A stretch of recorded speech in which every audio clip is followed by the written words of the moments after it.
ఎవరికైనా బుద్ధి లేదా? నేను అడిగానా నీకు ఎంతమంది పెళ్ళాలో అని? ఏ పంజాబ్ అమ్మాయి నువ్వు మోసం చేయలేదా? ఆమె కడుపు చేయలేదా? అక్కడికి అడిగి నువ్వు. ఒకప్పుడు తాను సినిమాలకి రాతలు రాశాడంటే సమాజానికి ఉపయోగంగా ఉండేవి. ఏ పాత్ర చేసినా మంచి మార్కులు పడేవి.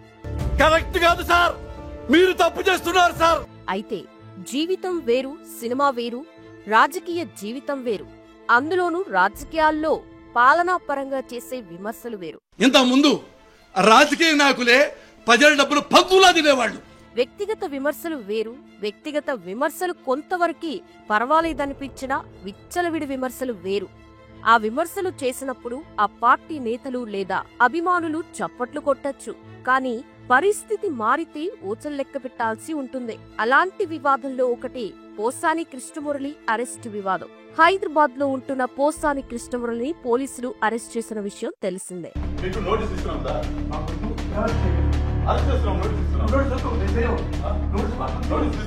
నిరుపేద కుటుంబం నుంచి వచ్చి ఎంతో కష్టపడి రచయితగా, నటుడిగా ఎదిగారు పోసాని కృష్ణమురళి. తన తండ్రి చిన్నతనంలోనే ఆత్మహత్య చేసుకోవడంతో కుటుంబ బాధ్యతలు పోసాని కృష్ణమురళి మోయాల్సి వచ్చింది. అయితే రాజకీయాల్లోకి వచ్చిన తర్వాత తను భిన్నంగా మారిపోయాడు. గుంటూరు జిల్లాలో జన్మించిన పోసాని కృష్ణమురళి సినిమాల్లో ఎవరి సహాయంతో ఎదిగాడు?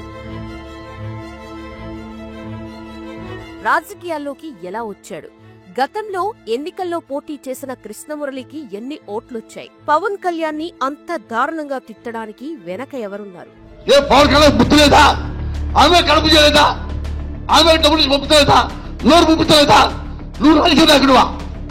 ఎన్ని కోట్ల ఆస్తి ఉంది? ఇప్పుడు అరెస్ట్ చేయటానికి కారణం ఏంటి అనే ఇంట్రెస్టింగ్ విషయాలు ఇప్పుడు ఈ వీడియోలో మనం తెలుసుకుందాం.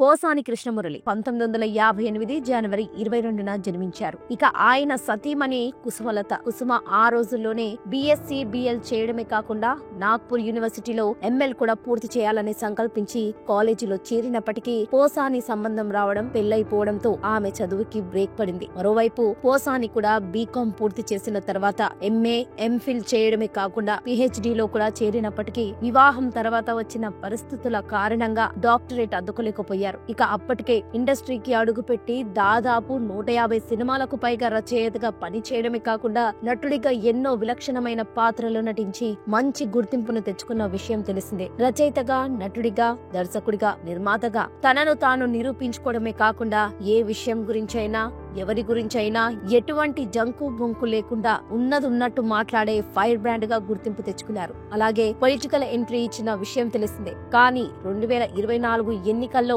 వైసీపీ అధికారాన్ని కోల్పోవడం, పోసానిపై వరుసగా పలు కేసులు నమోదవుతున్న నేపథ్యంలో పోసాని రాజకీయాలకు గుడ్ బై చెప్పాడు. అదేంటంటే గత ప్రభుత్వం హయాంలో పోసానికి APFTVDC చైర్మన్ గా పదవి దక్కింది. అయితే ఆయన చంద్రబాబు, పవన్ కళ్యాణ్, నారా లోకేష్ తో పాటుగా మరికొందరు నేతలపై, కుటుంబాల్లోని మహిళలపై అసభ్య పదజాలంతో మాట్లాడారనే ఆరోపణలున్నాయి. ఈ క్రమంలోనే కూటమి ప్రభుత్వం అధికారంలోకి వచ్చిన తర్వాత పోసానిపై పలు పోలీస్ స్టేషన్లలో ఫిర్యాదు చేయగా వరుసగా కేసులు నమోదయ్యాయి. ఇక పోసానిపై అన్నమయ్య జిల్లా ఓబులవారిపల్లి పోలీస్ స్టేషన్ లో జనసేన పార్టీ రాయలసీమ కన్వీనర్ జోగినేని మణి ఫిర్యాదు చేశారు. దీంతో ఆయనపై కేసు నమోదు చేశారు. పోసానిపై BNS లోని 196, 353/2, 111 రెడ్ విత్ 3/5 సెక్షన్ల కింద నమోదైన కేసుల్లో తాజాగా అరెస్ట్ చేశారు పోలీసులు. అలాగే సమ్మెపల్లి పోలీస్ స్టేషన్ లో కూడా పోసానిపై మరో కేసు నమోదైనట్లు చెబుతున్నారు.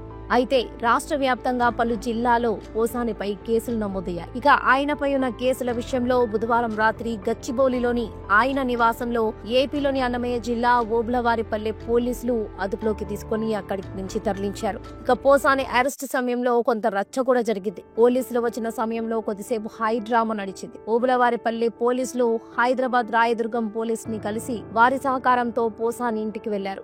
ఏపీ పోలీసుల ఎంట్రీతో పోసాని ఒకంత షాక్ అయ్యారు. తాము ఆంధ్రప్రదేశ్ పోలీసులమని, అక్కడ నమోదైన కేసులు అరెస్ట్ చేసేందుకు వచ్చామని తెలిపారు. దీంతో పోసాని పోలీసులతో కాసేపు గొడవకు దిగాడు.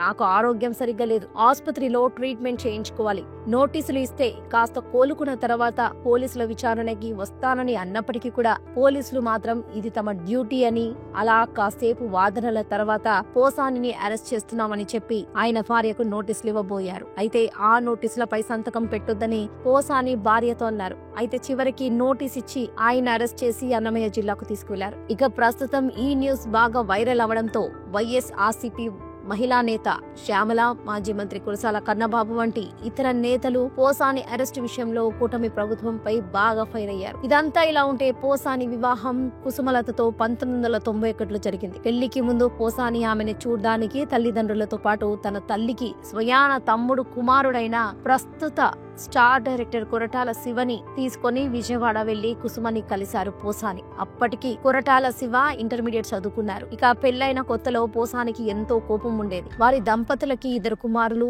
ఉజ్వల్ మరియు ప్రజ్వల్ జన్మించారు. ఇక పోసాని ప్రెస్ మీట్ లో మాట్లాడే విధానం చూస్తే ఆయనకి ఎంతో కోపమని, ఇంకా చెప్పాలంటే రౌద్ర రసం బాగా ఎక్కువని అనిపిస్తుంది. కానీ ఇంట్లో మాత్రం తన కుటుంబ సభ్యులతో ఎంతో ప్రేమగా, స్నేహంగా, ఆప్యాయంగా ఉంటారంట పోసాని. ప్రత్యేకించి ఆయన కుసుమలత గురించి మాట్లాడుతూ ఆమె అన్ని విషయాల్లో ఎంతో పద్ధతిగా, లక్షణంగా, మంచిగా విలువలు పాటిస్తూ ఉంటుంది. ఇక పెళ్లైన కొత్తలో పోసాని గారు తనకున్న కోపం కారణంగా ఎంతో దురుసుగా ప్రవర్తించేవారట. అయితే జమీందారీ కుటుంబం నుంచి, అందులోనూ చదువుకున్న కుటుంబం నుంచి వచ్చిన కుసుమ మొదట 3 ఏళ్ల పాటు ఆ మొరటు భాషకి ఎంతో బాధపడటంతో పాటు ఏడుస్తూ ఉండేవారట.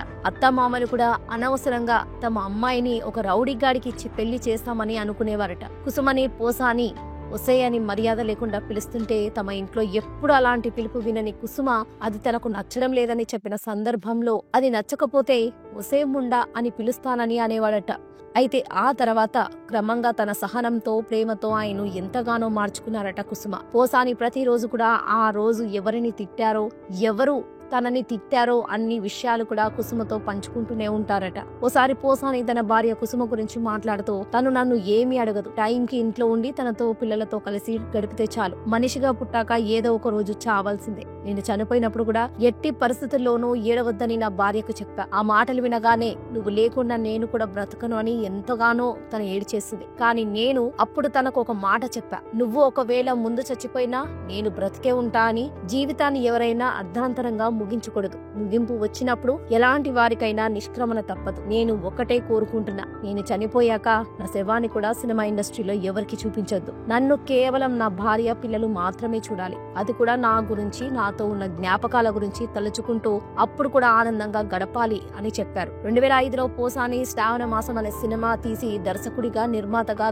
దారుణ పరాభవాన్ని మూటగట్టుకున్నాడు. ఆర్థికంగా కూడా చాలా ఇబ్బందికర పరిస్థితికి చేరుకున్నాడు. ఆ పరిస్థితి నుంచి నటుడిగా దృష్టి పెట్టి వరుస సినిమాలలో నటించడమే కాకుండా సేవా కార్యక్రమాలపై కూడా దృష్టి పెట్టి దాదాపు 15 మందికి హార్ట్ సర్జరీస్ కి డబ్బులిచ్చి వారి ప్రాణాలు కాపాడడమే కాకుండా ఎన్నో సేవా కార్యక్రమాలు మూడో కంటికి తెలియకుండా చేశారు. ఇది తెలుసుకున్న అల్లు అర్జున్, మీరు చేస్తున్న మంచి కార్యక్రమాల గురించి తెలుసుకున్నాను అని అభినందించడమే కాకుండా ఆయనకి 5 లక్షల రూపాయలు చెక్ రాసివ్వడం. ఆ మొత్తాన్ని పోసాని 10వ తరగతిలో అత్యుత్తమ మార్కులు సాధించిన 3 బాలికలు రష్మిత, రాజేశ్వరి, సకినాబికి ఒక్కొక్కరికి 1,50,000 చొప్పున వారి చదువుల నిమిత్తం ఇవ్వడమే కాకుండా మిగతా మొత్తాన్ని కూడా వారికిచ్చి మంచి రెస్టారెంట్ కి వెళ్లి నచ్చినవి తిని కొత్త బట్టలు కొనుక్కోండి, బాగా చదువుకోండి అని ఆశీర్వదించడం ఆయనలోని మానవత్వాన్ని ఆవిష్కరిస్తుంది. మరి చూసారు కదా ఫ్రెండ్స్, ఈ వీడియోపై మీ అభిప్రాయాన్ని కామెంట్స్ రూపంలో తెలియజేయండి. వీడియో కనుక మీకు నచ్చినట్లయితే లైక్ చేయండి.